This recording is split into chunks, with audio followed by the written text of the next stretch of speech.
3 दिन से जंगल में बारिश हो रही थी। सब पक्षी अपने घरों में बैठे बारिश का आनंद ले रहे थे। बारिश की छमछम की आवाज सबको बहुत अच्छी लग रही थी। लेकिन दूसरी तरफ वो पक्षी जिनके घोंसले बिना किसी छत के थे, वो बहुत परेशान थे और वो बारिश के रुकने की दुआएं कर रहे थे। कालू जी, बाहर मौसम कितना अच्छा हो गया है, चले कहीं घूमने जाते हैं, बहुत मजा आएगा।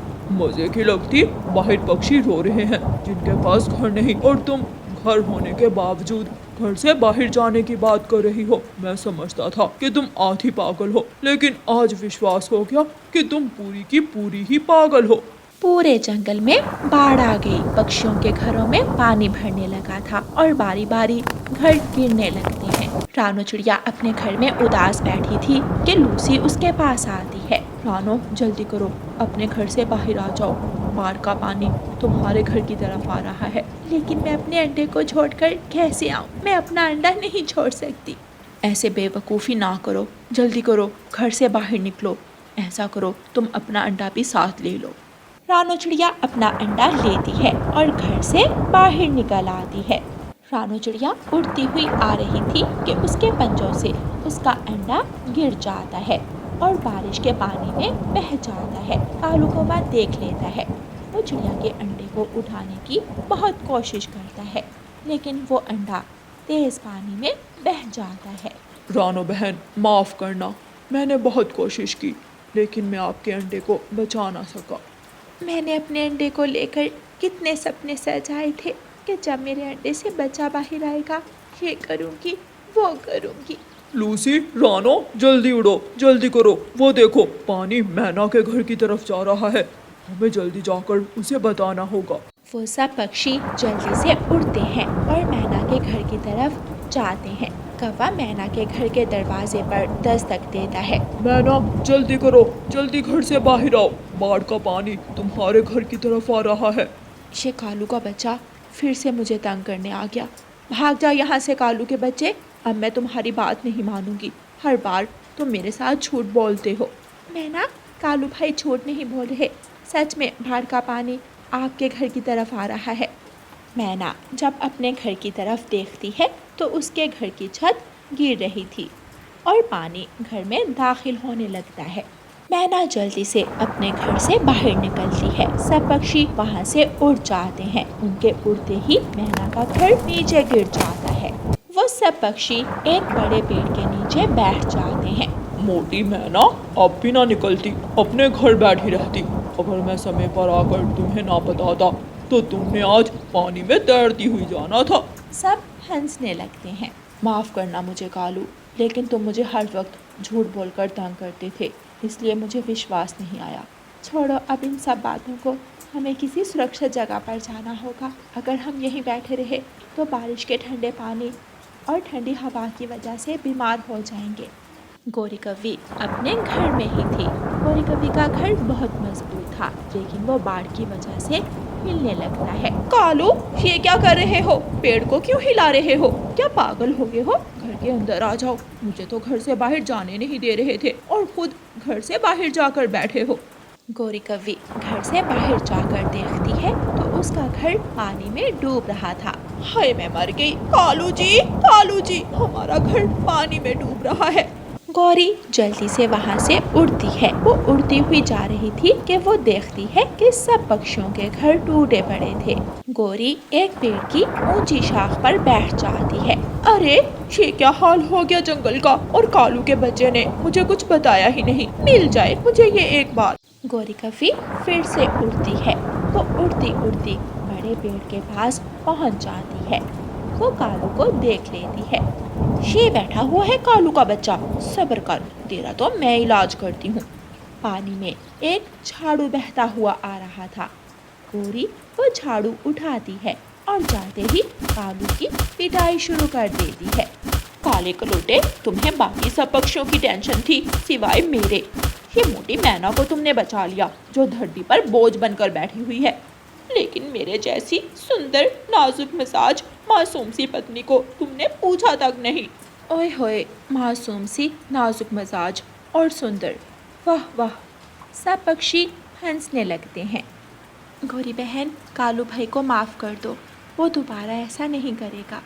माफ कर दो मुझे नाजुक मिजाज पत्नी जी। मैं आइंदा अपनी सुंदर और मासूम पत्नी का ख्याल रखूंगा। वो सब वहाँ से उड़ते हैं और पहाड़ों की तरफ चले जाते हैं। पहाड़ों के पास उन्हें एक गुफा नजर आती है। वो सब उस गुफा की तरफ चले जाते हैं। वो सब उस गुफा के अंदर चले जाते हैं। सुबह से उड़ रहे हैं, अब तो भूख भी बहुत ज़्यादा लग गई है। काश कुछ खाने को मिल जाता। रानू चिड़िया की नज़र गुफा के एक कोने में जाती है। वहाँ एक बोरी पड़ी थी। वो देखो, वहाँ एक बोरी पड़ी है। कालू भाई, देखें तो उस बोरी में क्या है। कालू जी, ना ना, उस बोरी को मत खोलना। हो सकता है उस बोरी में कोई आत्मा कैद हो। फिर तो जरूर खोलूंगा, क्योंकि वो आत्मा तुम जैसी सुंदर कवि को देखकर फिर से इस दुनिया में आने का ख्याल छोड़ देगी। सब पक्षी हंसने लग जाते हैं और कालू कौवा उस बोरी को खोलता है। वो बोरी फलों और अनाज से भरी हुई थी। ये देखकर सब पक्षी खुश हो जाते हैं और सब पेट भरकर फल और अनाज खाते हैं। थोड़ी देर बाद बारिश रुक जाती है।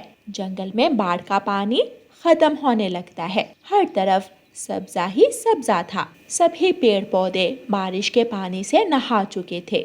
सब पक्षी अपने जंगल की तरफ वापस लौटते हैं। रानू चिड़िया को एक पेड़ की खोखर में कुछ नजर आता है। कालू भाई, उस खोखर में कोई सफेद चीज चमक रही है। देखें तो भला वो क्या है। वो सब उस खोखर की तरफ जाते हैं। मेरा अंडा, मेरा अंडा, मुझे मेरा अंडा मिल गया। रानू चिड़िया खुशी से उछलने लगती है। अंडा फूटता है और उसमें से एक प्यारी सी चिड़िया चूं चूं करती हुई बाहर निकलती है। मेरी गुड़िया, मेरी प्यारी गुड़िया। रानू चिड़िया अपनी बेटी गुड़िया को अपने ऊपर बिठाती है और वो सब फिर से उड़ते हैं। वो अपने जंगल में पहुंच जाते हैं। फिर सब पक्षी अपने अपने घरों को मुरम्मत करने लगते हैं। सब पक्षियों के घर ठीक हो जाते हैं। रानू चिड़िया अपने घर में बैठी अपनी बेटी को फल खिला रही थी और ऊपर वाले का शुक्र अदा कर रही थी। प्यारे दोस्तों, इस कहानी को लाइक, अपने दोस्तों के साथ शेयर और चैनल को सब्सक्राइब करना बिल्कुल मत भूलना। आपका धन्यवाद। रानू चिड़िया की ऐसी कहानियाँ सुनने के लिए YouTube सर्च बार में रानू चिड़िया की कहानी लिखें या फिर ये बटन दबाकर बोलकर कहें रानू चिड़िया की कहानी। झाड़ियों में छुपा हुआ जालिम शिकारी अपनी बंदूक से रानू चिड़िया को निशाना बना रहा था। कबूतर भैया, कभी कभी मुझे बहुत डर लगता है। मेरे बच्चे अभी बहुत छोटे हैं। मेरे बाद कौन देखेगा मेरे बच्चों को। आज छोटे हैं बच्चे, कल बड़े हो जाएंगे। एक जोर की आवाज आती है और एक बंदूक की गोली सीधी आकर रानू चिड़िया के सीने में लगती है। खून का एक फवारा बहता है और चिड़िया गिर जाती है। कबूतर डर के मारे उड़कर दूसरे पेड़ पर बैठ गया था। भागो रानू चिड़िया, भागो, वहाँ शिकारी है। मेरे बच्चे, मेरे बच्चे, मेरे बच्चे अभी बहुत छोटे हैं। ये कहते हुए रानू चिड़िया अपनी आंखें बंद कर लेती है और मर जाती है। कबूतर एक आखिरी नज़र रानू चिड़िया की तरफ देखता है और वहाँ से उड़ जाता है। जालिम शिकारी चिड़िया को टांगों से पकड़कर ऐसे सीना तान कर चल रहा था जैसे उसने कोई बहुत बड़ा काम कर लिया हो। अच्छा शोरबा बन जाएगा, अब घर वापस जाता हूँ। अंकल, आप रो क्यों रहे हो? मेरी मम्मा कहाँ है? बेटी, आपकी मम्मा आपसे बहुत प्यार करती थी। मरते समय वो अपने बच्चों को ही पुकार रही थी। ये सुनकर गुड़िया जोर जोर से रोने लग जाती है। मेरी मम्मा को क्या हुआ? मेरी मम्मा तो बीमार भी नहीं थी, वो घर से आपके साथ गई थी। गुड़िया का छोटा भाई कुकू कभी अंकल कबूतर की तरफ देखता तो कभी अपनी बहन गुड़िया की तरफ। वो छोटा था, वो ये नहीं जानता था कि मर जाना क्या होता है। वो यही सोच रहा था कि उसकी बहन रो क्यों रही है। कबूतर चला जाता है और कुकू आहिस्ता से अपनी बहन से पूछता है, क्या हुआ है? किसी के चोट आई है क्या? क्या मम्मा के चोट आई है? हाँ कुकू भाई, मम्मा के बहुत गहरी चोट आई है और मम्मा अब हमारे पास कभी भी नहीं आएंगी। गुड़िया की ये बात सुनकर कुकू रोने लग जाता है। मम्मा के दर्द भी हुआ होगा। जब एक बार मेरा पंख कांच में फंस गया था तो मेरे बहुत दर्द हुआ था। मेरी मम्मा रोई भी होंगी। गुड़िया बहन, मुझे मेरी मम्मा के पास ले जाओ। मुझे मम्मा के पास जाना है। गुड़िया अपने छोटे भाई को चुप करवाती है और उसे अपने सीने से लगा लेती है। जंगल में रात हो जाती है। आज छोटे बच्चे पहली बार अपनी माँ के बिना घर में अकेले रात गुजार रहे थे। गुड़िया बड़ी थी, वह अपने भाई को सीने पर लिटाकर सुला देती है। दूसरे दिन गुड़िया अपने भाई को साथ लेती है और जंगल में दाना लेने निकल जाती है। आंटी, मेरा भाई भूखा है, मुझे मेरे भाई के लिए 2 दाने दे दें। छोटी चिड़िया, माँ तेरी मरी है, मेरी नहीं। चल भाग यहाँ से। अगर आज तुझे दाना दे दिया तो तू तो मेरे घर की राह ही देख लेगी। चल चल हट यहाँ से, मुझे दरवाजा बंद करने दे। गौरी कौवी घर का दरवाजा बंद कर लेती है। गुजरता हुआ तोता गुड़िया और कुकू को अपने साथ ले जाता है। लो बेटी, ये अमरूद आप ले जाओ, खुद भी खा लेना और अपने भाई को भी दे देना। गुड़िया बहन, आप देखना, जितना भी बड़ा घाव हुआ मम्मा हमारे लिए दाना लेकर आ जाएंगी। क्या इसे नहीं मालूम कि आपकी मम्मा मर गई है? मर गई है? वो क्या होता है? कुछ नहीं भाई। अंकल, अब हम जाते हैं, आपका शुक्रिया। गुड़िया वो अमरूद लेकर अपने भाई के साथ नदी पर जाकर बैठ जाती है। मैं नहीं खाऊंगा अमरूद, मेरी मम्मा के दर्द हो रहा होगा, मेरी मम्मा घायल है, मैं नहीं खाऊंगा ये अमरूद। कुकू भाई, समझने की कोशिश करो, मेरे भाई मम्मा अब कभी लौट कर नहीं आएंगी। नहीं खाऊंगा, नहीं खाऊंगा, मैं नहीं खाऊंगा।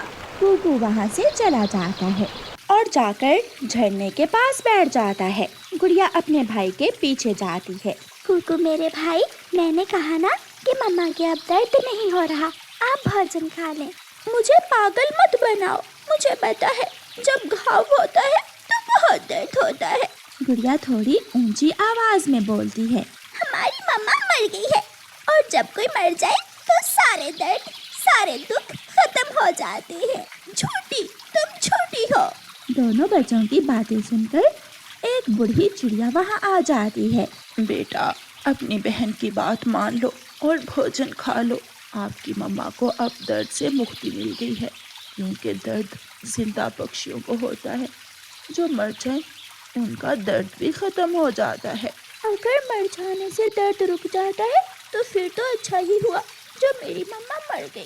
कम से कम मेरी मम्मा का दर्द तो रुक गया होगा। चलो गुड़िया बहन, घर चले। और फिर गुड़िया अपने छोटे भाई कुकू को साथ लेकर अपने घर चली जाती है। घर जाकर कुकू अपनी बहन से अमरूद लेकर खा लेता है और हंसते हुए कहता है जब मेरे पंख पर कान चुभा था तो मम्मा मुझे बुलबुल डॉक्टर के पास क्यों लेकर गई थी, ताकि घाव ठीक हो जाए। फिर तो मम्मा ने मरकर ठीक किया, जो उन्हें दर्द से मुक्ति मिल गई। बुलबुल आंटी के टीके का भी बहुत दर्द होता है। वो छोटा सा मासूम अब तक नहीं जान पाया था कि मर जाना क्या होता।